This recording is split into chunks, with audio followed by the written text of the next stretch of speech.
Individu diartikan sebagai perorangan yang bebas dan tidak terikat dengan suatu organisasi yang lain, baik itu tindakan, pikiran, atau tingkah laku. Adapun ciri-ciri individu, yang pertama yaitu memiliki akal, pikiran, hasrat, dan keinginan. Yang kedua, individu memiliki naluri untuk bertahan hidup, mencapai kepuasan, dan lain sebagainya. Yang terakhir, individu mempunyai tingkah laku yang khas yang menjadi pembeda antara individu yang satu dengan individu yang lainnya. 2. Kelompok sosial.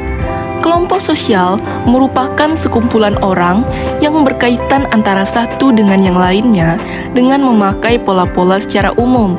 Adapun dasar-dasar pembentukan suatu kelompok, yang pertama yaitu adanya kepentingan yang sama. Yang kedua, yaitu memiliki keturunan yang sama. Contohnya, sekelompok masyarakat yang memiliki suku bangsa Minangkabau. Mereka membentuk suatu kelompok berdasarkan atas keturunan yang sama, yaitu suku bangsa Minangkabau. Yang ketiga, yaitu berdasarkan geografis. Contohnya, sekelompok masyarakat yang berasal dari Jawa, sekelompok masyarakat yang berasal dari Sumatera, atau sekelompok masyarakat yang berasal dari Papua. Mereka membentuk suatu kelompok berdasarkan wilayah di mana tempat mereka berasal. Kelompok dapat diklasifikasikan menjadi dua. Yang pertama, kelompok semu, yaitu suatu kelompok yang terbentuk secara spontan dan bersifat sementara. Contohnya, sekumpulan orang yang sedang ramai menonton konser. Kelompok yang terbentuk di sini bersifat sementara, di mana anggotanya tidak saling mengenal antara satu dengan lainnya, tetapi perkumpulan yang terjadi ini berdasarkan atas kesamaan hobi atau idola yang mereka ingin tonton.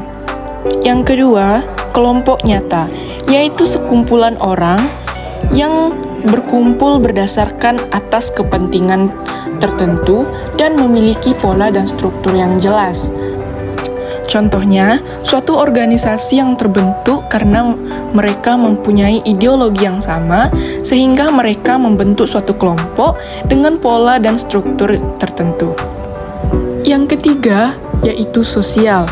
Sosial merupakan segala sesuatu yang berkenaan dengan masyarakat yang di dalamnya terdapat interaksi antara individu, kelompok, dan antar kelompok dengan lingkungan yang saling berdampak terhadap satu sama lain dalam kehidupan.